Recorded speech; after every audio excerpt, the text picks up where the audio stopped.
Nvidia waa shirkad teknoolojiyadeed oo hormuud ka ah soo saarista graphic processing units ama wax loo yaqaano GPUs. Waxaa loo talagalay gamingka, graphic designka iyo high performance computing. Laakiin si kasta ha ahaato kombiyuutaradu way qaataan graphic cards.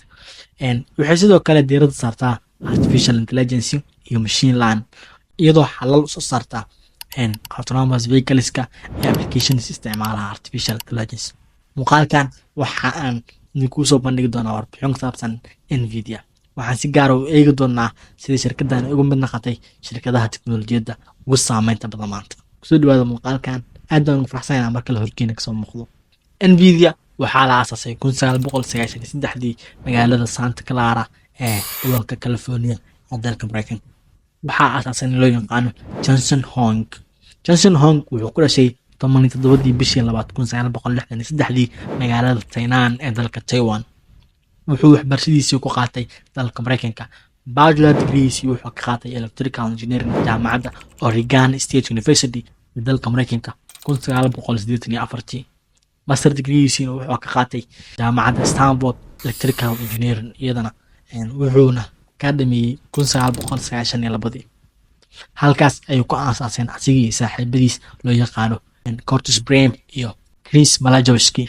Ujeedada ugu weyn ee shirkadda loo aasaasay waxay ahayd in la sameeyo shirkad geliya gaar ah oo soo saarta graphic processing units. Sababtoo ah xilligaas waxaa jiray shirkadda loo yaqaano Intel oo haddaba jirta oo soo saarto CPU ama wax loo yaqaano Central Processing Units. Marka ayagana waxay fursad u arkeen inay soo saaraan shirkad geliya samayso GPU graphic processing units.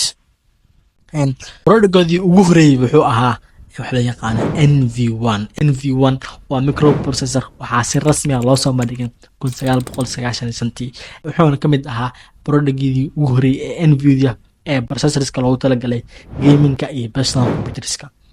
Processorkan wuxuu ahaa mid ku cusub suuqa sababtoo ah wuxuu isku darayay processorska codka oo loo yaqaano audio processing units iyo processorska muuqaalka oo loo yaqaano graphic processing units GPUs. Shirkadda waxay leedahay competitors aad u badan oo dhanka waxa ay hiigsanayso iyo waxa ay sameynayso oo kale. Waxaa ka mid ah shirkadda loo yaqaano AMD. AMD waxaa loo soo gaabiyay Advanced Micro Devices. Shirkaddan iyadana waxay si toos ah u soo saartaa kaliya graphic processing units ama waxa ay hiigsataa waxa Nvidia iyadana ay hiigsato ama waxa ay caan ku tahay. Labaduba waxay caan ku yihiin graphic processing units. waxaa kaloo jira shirkado kale oo ayagana soo saara graphics laakiin si toos ah uma abaaraan. Waxaa ka mid ah shirkadda Intel ayadana oo hadda bilowday graphic processing units kadib markii ay Nvidia ay hawada gashay. Waxaa kaloo ka mid ah shirkad loo yaqaano Qualcomm. Waxay soo saaraan products loo yaqaano Snapdragon. Snapdragon waxaa loo isticmaalaa processorska ama chips oo loo isticmaalo taleefanada. Shirkadda waxay soo saartaa products badan oo caan ah. Waxaa ugu caansan hadda oo hawada ku jira wax loo yaqaano GeForce RTX.